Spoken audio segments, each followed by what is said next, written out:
A lat pull mimics a pull-up, and it's probably one of the most common back exercises you can do. Get a great stretch with it. I tend to stand when I do mine, but I also take a knee sometimes. This isolates a little bit more, and I also feel this a little bit more in my lower back. And then I like to switch knees. So you really want to get a big squeeze, take those elbows straight back. Sometimes to get a leg stretch and to work on my balance a little bit, I'll actually go down to my feet. I'm even on my toes here a little bit. That feels good for me to stretch my knees like that. Then if you want the biggest stretch, you want to go down to the floor. All right, this really isolates even more. Get a big stretch in those legs.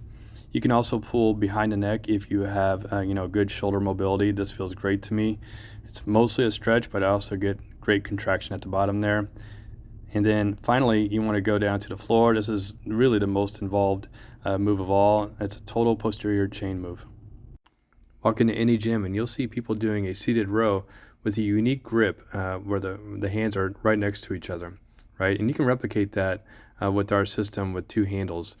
And basically, I like to do my rows standing usually, and then that way I can throw in all these different squat and lunge options, like this static lunge. All right, so see how my hands are close together there. And you can do this with just one band if you don't have the strength to do two bands. And you can do a step and then a pull. You can also have four bands on there, so it can be as heavy as you need.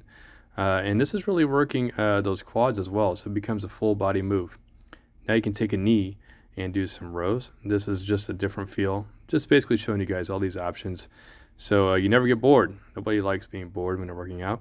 So now I'm getting a great stretch here, really feeling this in my inner thighs. I often do this where I get a stretch and then I'll start doing my move, right? So this is the seated row. And then I like to put my feet together so it's more hamstrings in that stretch, okay? Obviously, there's more isolation when you do this on that back. And now I'm doing a butterfly stretch and then a row. So this feels cool. And now I've got a high connection, right? So it's a little bit more upper back. And then finally, an isolation pull, squeezing those shoulder blades at the bottom.